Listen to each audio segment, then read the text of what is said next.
Rightly dividing the word of truth. How do you rightly divide the word of truth? Well, you can do it many different ways.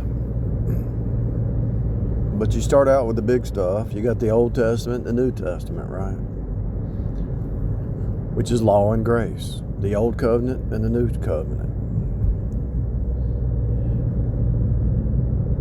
The Old Covenant and the New Covenant. You've got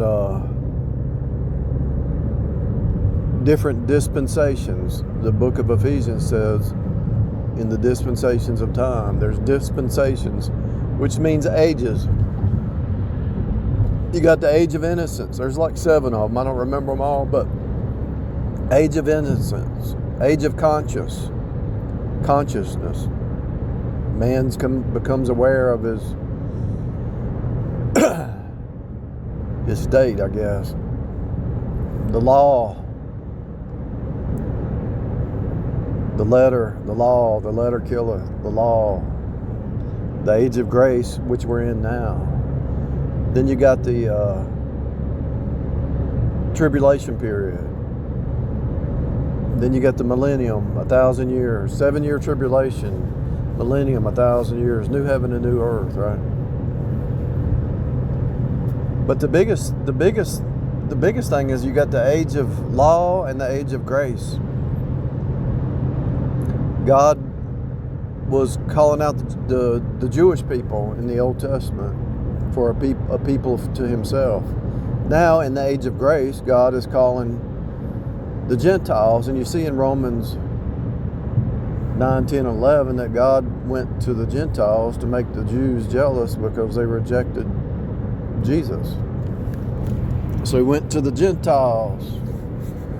And so we're in the age of grace, and so the Gentiles are under grace, and that's why you have a lot of people who are saved, have a lot of gifts and a lot of knowledge, and it kind of mesmerizes, it makes the Jews jealous.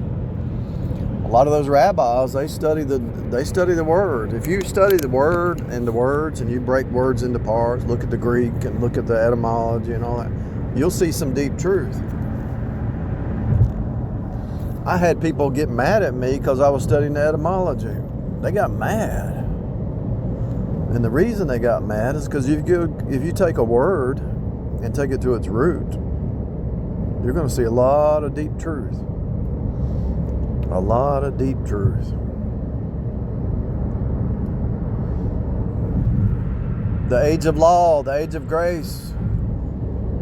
The dispensation of law, the dispensation of grace. So what's happening in the age of grace? God is giving out the gospel through his saints, his body of Christ. So to rightly divide it, is take all the puzzle pieces and put them together in the right spot, you know. If you read Colossians and Ephesians, you'll see a pattern of sit, walk, and stand. Who you are in Christ, how to walk, and how to stand. You learn how to walk, and then you learn how to stand. Then the devil's going to attack you.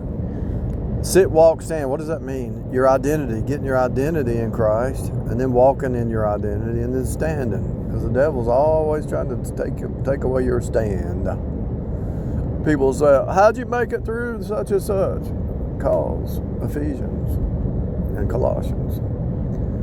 Stand, therefore, having your loins girt about with truth, the breastplate of righteousness. Just keep doing what's right, and God will pull you through to the other side. And when you stand, the hive mind is coming after you. They get demon possessed. When you stand on the truth, the hive mind will take over people, and they actually become demon possessed to attack you because they hate your stand. And actually, stand goes back to the patriarchy. To stand upright. The pa, made in God's image. Man is made in God's image. Who is God? God the Father. The pa, the pattern. When you see Jesus, you see God bodily. The image of the Godhead bodily. When you see Jesus, you see God in the bodily form. He told his disciples, they said, show us the Father. He said, I've been here with you the whole time. What are you talking about? I'm right here. They couldn't grasp that concept, right? You know what blows my mind is I still don't know why this hasn't spread across the whole world. I guess because it's so obvious that so many people would probably get saved. Every person is per the Son. Every person is through the Son. Jesus, the firstborn among many brethren. Every person, when you look at another person, you're looking at a different version of yourself. It doesn't matter if they're in the flesh or the spirit. They were made in God's image, but they choose to walk in the flesh instead of the spirit. So you're still looking at a different version of yourself who chose a different path. Everybody has their own path down here, but they all lead back to the same source. Love and truth in the inward man. And then it plays out. Once the love and truth is in the inward man, it'll play out in 3D, right? It'll play out in 3D.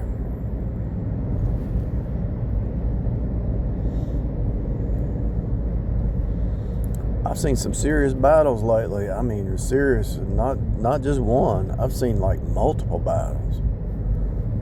And I'm trying to figure out why is it happening? And I think it's happening because I'm showing people that they're running on programs. You know, I had AI. I Googled AI and I said, AI, tell me the biggest problems that people are having, like fears or insecurities or whatever, that like a trigger point.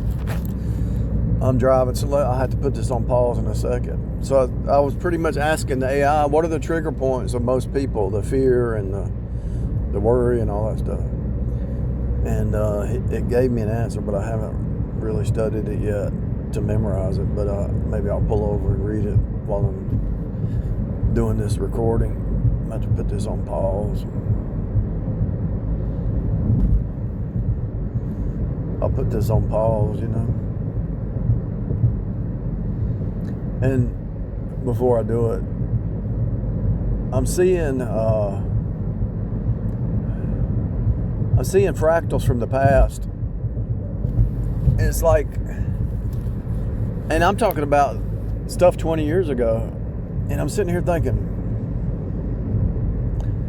why would that happen? Why would something 20 years ago, which is totally ridiculous, try to show back up now? And I'm like, what is going on here? And I think I know, but I don't really want to say yet, because it looks like to me that there was a scheme in place, and they try a different scheme every year. And so since the schemes didn't work, they try new ones, right? But they're really the same. They think they're new, but they're really the same. You can actually see through it.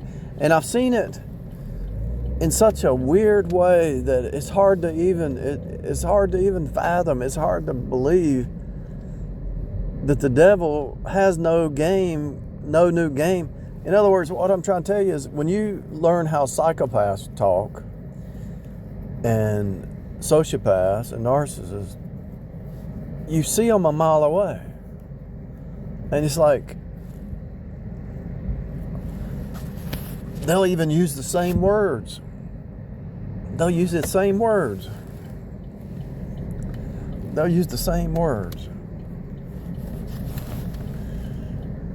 And it blows your mind. It blows your mind.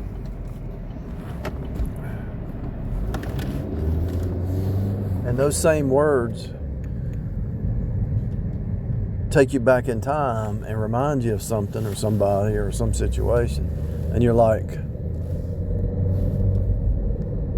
blown away that was so long ago. And so then so I think what's happening is, I'm starting to talk about programs. There's culture programs, bloodline programs. And so those comments tell you there's a program. because you heard it in somebody else. And so if somebody else is saying it's a program, and it's like, when I started talking about these programs that people are running on, that's when the propellers started showing up in my world. It's been going on for a month or two. I lost track of time. But I think it's been 2 months, to be honest with you. But you start talking about boot camp, then you talk about a program, the mind viruses are just programs, and the trigger points, and people not growing, and you go back a year later, 2 years later, 3 years, and they still haven't grown. And you're like, it's worse. I thought you were gaining ground. It's worse. You're worse than you were before. And it's like, come on. What happened? I thought it was getting better. I thought things were getting better. I thought everything was chill. And it gets worse. And worse, and worse, and worse, and worse, and worse, and worse. Kind of blows your mind.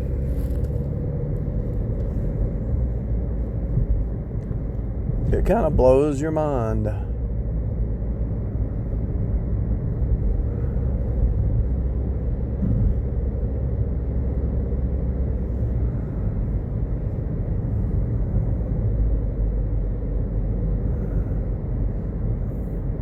And the weird thing is, these new creatures that show up on the scene, or it might be somebody else, somebody that was in the past shows up on the scene, and they play the same game. You've already seen it. You've already heard it. You've already seen it 1,000 times. And it's like, how's that even possible? How can they not realize that they are just saying the same stuff? I don't get it. There's no growth. The ones who grow are the born again. The ones who don't grow are the unsaved.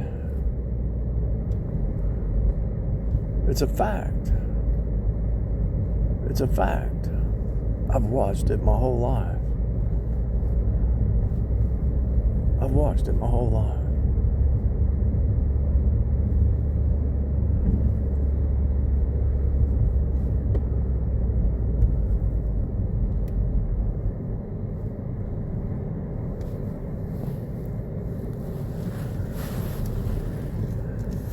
And this thing about trying to project on and this is a big one too. Somebody or a bunch of people or a group of people, it's usually a group of people working together, whether they know it or not, trying to project some identity on you that's not even real. It's not real. Have you ever seen that on a job, or have you ever seen it in online? Or I mean, they're trying to project an identity on you that's not even real. It blows your mind.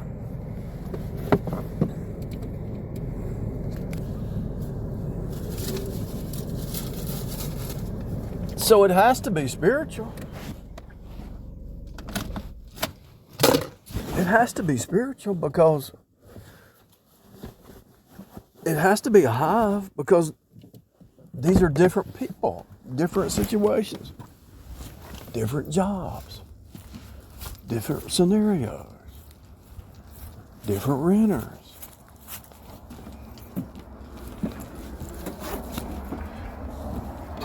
You've learned to approach people in a different way, a certain way. Right?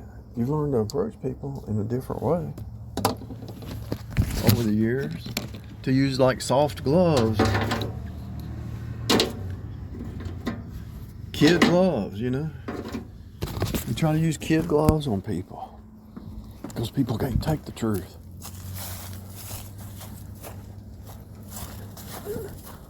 And the softer you, even when you try and do it soft, they can't handle the truth.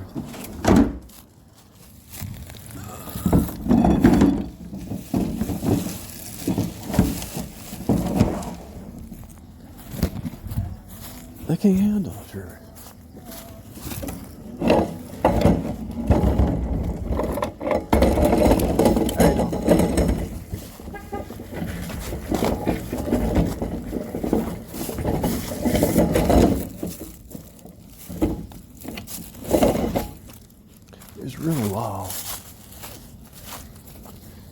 And once you play the game enough cycles, you see the game enough cycles, and somebody shows up trying to play the game, but you've seen it 1,000 cycles, you're like, seen this before. Bought this t-shirt a long time ago.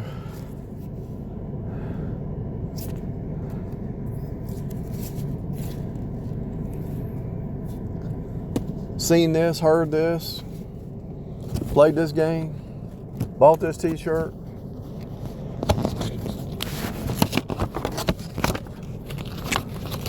Somebody said about a month ago or 2 months ago, she said it's like, there's that game where it's called whack-a-mole. The mole sticks his head up, you take and whack it, and it goes down. Another one sticks their head up, you whack it. Another one sticks their head up, you whack it.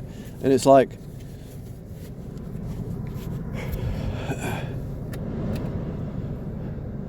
even though they're different, the mole or whatever they call, what's underground, whatever it's called, whack-a-mole, is that what it's called, the game? And so that sticks his head up out of the ground, you knock it down. Sticks his head up, you knock it down. Sticks his head up, you knock it down. Sticks his head up, you knock it down. And it's like, come on. They're different ones, but they're the same. It's the same. They're different, but the same.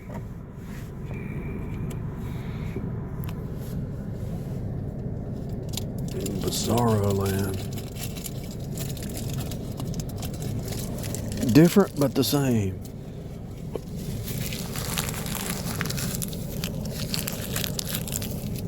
It's weird to enter into that knowledge where it's a different scenario, but it's still the same. It's a different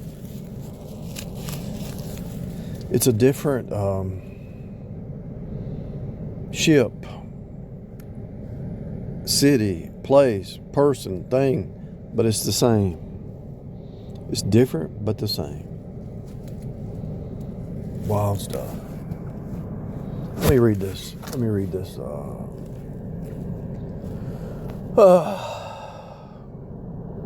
Program. I asked common psychological programs. What are the most common programs running in a person's mind, like fears or insecurities or stuff like that, psychologically? The most common programs or psychological patterns running in a person's mind often revolve around basic survival instincts, social conditioning, and personal experiences. These patterns are frequently tied to fears, insecurities, automatic reactions shaped by past events. Here are some of the most prevalent ones. Fear-based programs. Number one, fear of rejection. A deep-rooted need for belonging makes people fear being excluded or judged by others. Fear of failure, stemming from societal expectations or past experiences. This fear can paralyze and decision-making. Fear of uncertainty. The unknown triggers anxiety because the mind prefers predictability.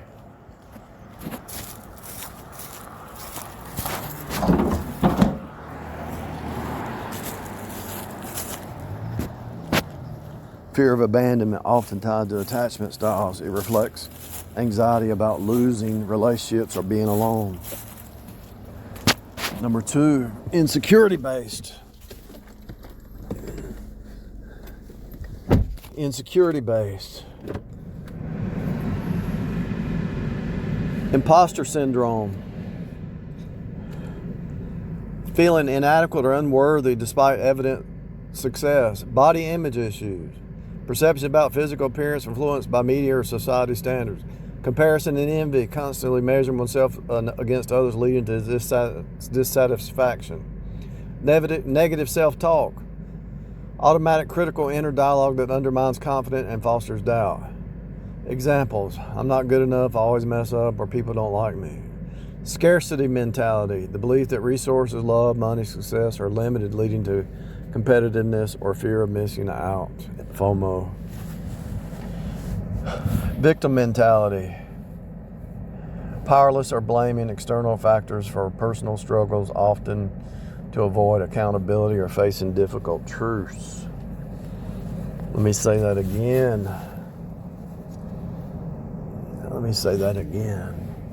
Victim mentality. Feeling powerless or blaming external factors for personal struggles, often to avoid accountability or facing difficult truths. Need for control. A program focused on controlling outcomes, people or situations to reduce anxiety or feel secure. Number 7, overthinking and rumination, replaying past events or imagining future scenarios excessively, which amplifies anxiety or regret.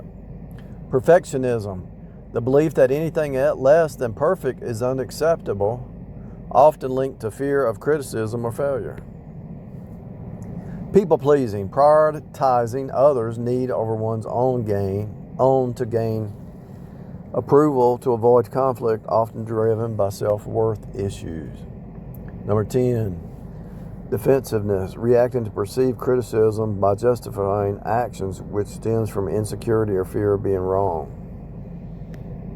Most of these patterns are tied to the brain's survival mechanism, fight or flight, early childhood experiences, and social condition. Over time, they solidify into automatic responses but can be rewired with self-awareness, mindfulness, and intentional practices.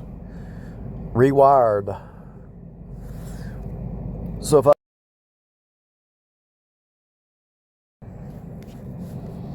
let's see what it says. Rewiring your brain involves creating new neural pathways through consistent and intentional practice. This process, known as neuroplasticity, allows the brain to adapt and change based on your experiences, thoughts, and actions. Here's a guide to help you rewire your brain. Increase self-awareness. Practice mindfulness. Observe your thoughts and feelings without judgment. This helps identify negative patterns. Journal your thoughts. Write down recurring fears, insecurities, limiting beliefs. Awareness is the first step to change. Replace negative patterns. Cognitive behavioral technique. Identify negative beliefs. Change them with evidence. I've succeeded before, example. Replace them with empowering statements. I am capable. Affirmations. Repeat positive statements that align with your goals. I am confident and resilient. You know, a lot of these you need to say you're trusting God, you know. This is just AI, you know. Daily gratitude. Visualize success.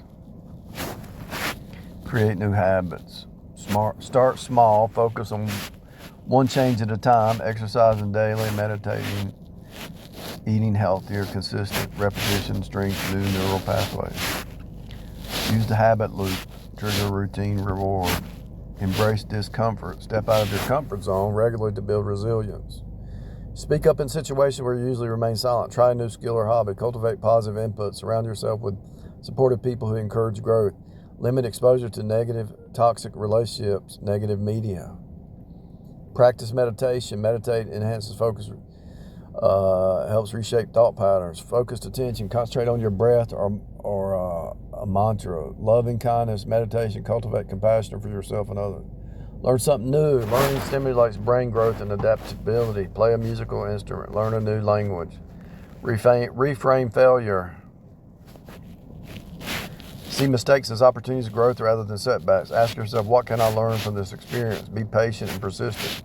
Change takes time. Celebrate small victories. Remember, consistent effort is the key to rewiring your brain. Consistent effort. By intentionally practicing these strategies, you can break old patterns, create healthier thought process, and align your actions with your goals. So, long story short, there's things you can do. There's things you can do out there to rewire your brain and such, you know. mainly getting in the Word and getting around people who are positive and who are saved. And anybody who's always in the negative, you got to get away from them.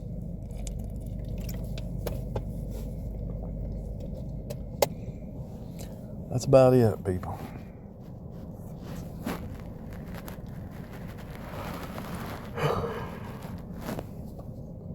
If you listen to me long enough, you know that victory's in Jesus alone. And you're going to, he that began a good work in you will finish it. Period. Do you believe that or not? If you believe it, stand on it day by day.